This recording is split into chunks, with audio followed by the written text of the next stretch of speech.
There's a big update on Cain Dingle, Jeff Hordley, ahead of his return to Emmerdale Village, as Monday's, October 13th, edition saw wife Moira, Natalie J. Robb, receive big news. After his half-brother Caleb Milligan, William Ash, helped killer John Sugden, Oliver Farnworth, escape, Cain fled to France to track him down, intent on making John pay for murdering his son Nate, Gerald Carter. But it's been weeks, and Moira is struggling without her husband, and also collapsed at Butler's farm.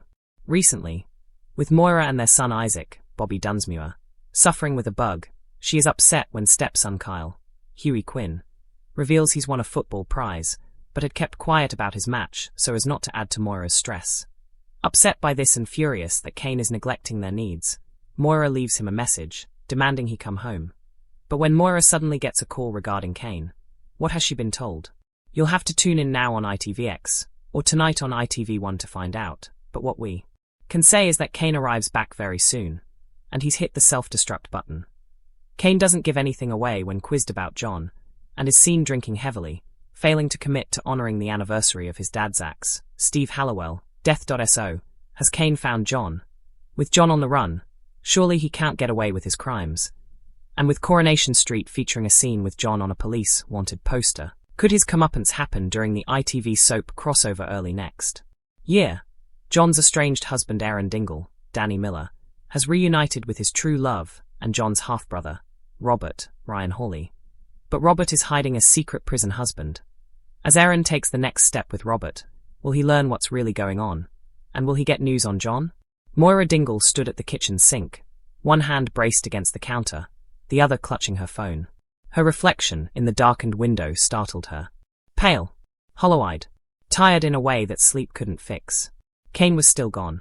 Weeks ago, her husband, Cain Dingle, the man who never ran from a fight, had stormed out of the village with fire in his eyes. After learning that John Sugden had murdered his son Nate, Cain had sworn revenge. When Caleb Milligan secretly helped John flee the country, Cain followed, tracking him to France like a man possessed. And he hadn't come back. A house that felt too quiet. Upstairs, Isaac coughed weakly. The poor boy had been battling a bug for days. Moira herself felt feverish, her limbs heavy as lead. Even so, the farm didn't stop demanding her attention. The animals still needed feeding. The bills still needed paying. Cain would normally shoulder half of it. More than half, if she let him. But now, nothing. Kyle appeared hesitantly in the doorway, football boots dangling from one hand. Mum.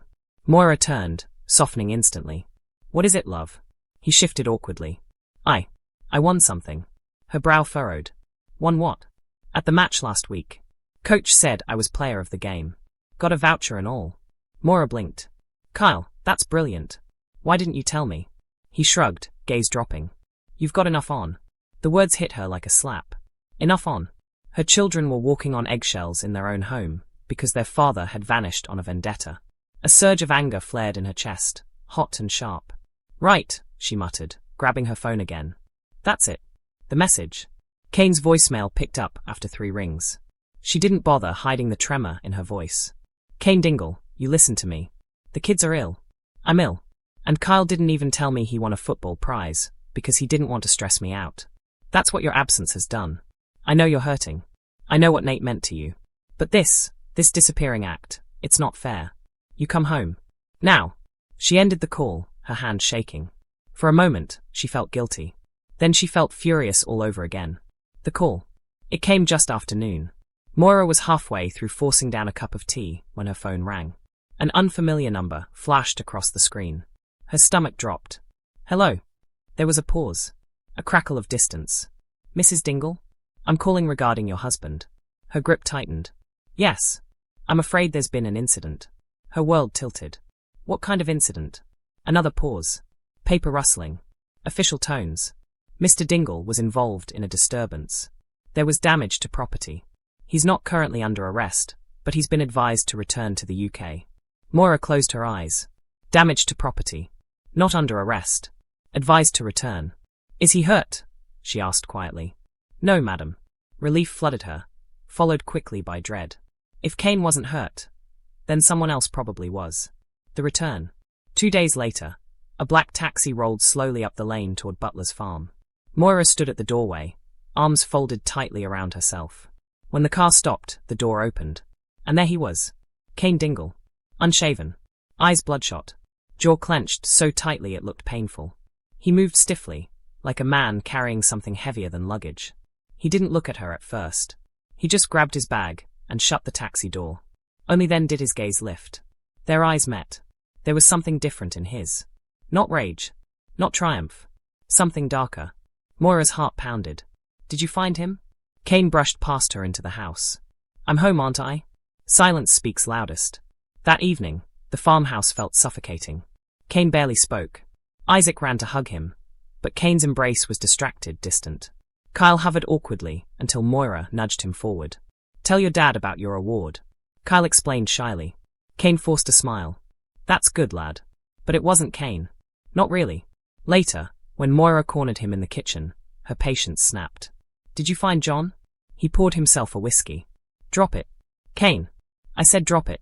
His voice wasn't raised. But it was final. She stepped closer. You went all that way. You tore this family apart chasing him. I deserve to know. He downed the whiskey in one go. I found him. Her breath caught. And nothing. Nothing. Cain slammed the glass down. He ran. Again. Moira studied his face. There was a flicker there. A lie. The self-destruct button. Over the next few days, Cain unraveled. He skipped meals. Snapped at the kids.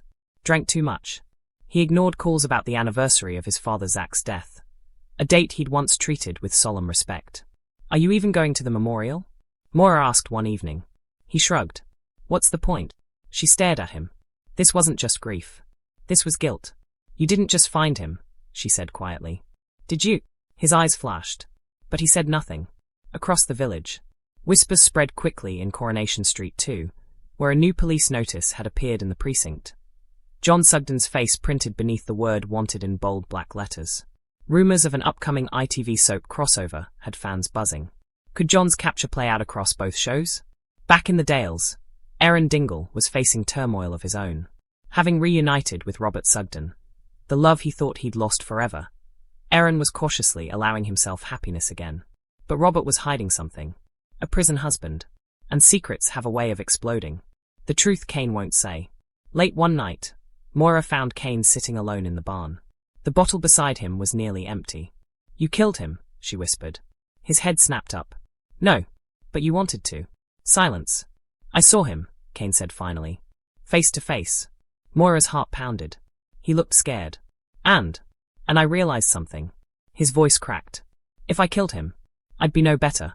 Moira stepped closer. So you let him go? Cain's jaw tightened. No. A beat. I made sure he won't forget me. Her blood ran cold. What did you do, Cain? He stood abruptly, brushing past her. Enough. Aaron's dilemma. Meanwhile, Aaron wrestled with his own storm. He'd finally found happiness with Robert again. But whispers about John's whereabouts had reached him. And if Cain had truly found him? Aaron stared at his phone. Should he ask? Or was some truth better left buried? Anniversary shadows. The day of Zach's anniversary arrived under grey skies. Cain didn't show. Moira stood alone at the graveside, anger and sorrow warring inside her. He was losing himself, and she didn't know how to bring him back. A dangerous game. That evening, a knock at the door shattered the quiet. Moira answered. 2 police officers stood outside. Mrs. Dingle? We need to speak to your husband. Her heart plummeted. What's happened? It's about John Sugden. Behind her, Cain stepped into view. Stone-faced. Tell them, Moira whispered. The officer's expression was grave.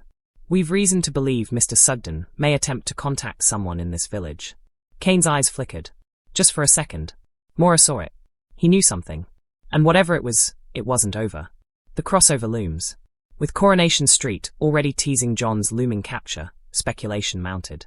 Would his downfall unfold during the explosive ITV crossover next year? Would Cain be forced to face him again? And what secrets would Robert's hidden marriage unleash?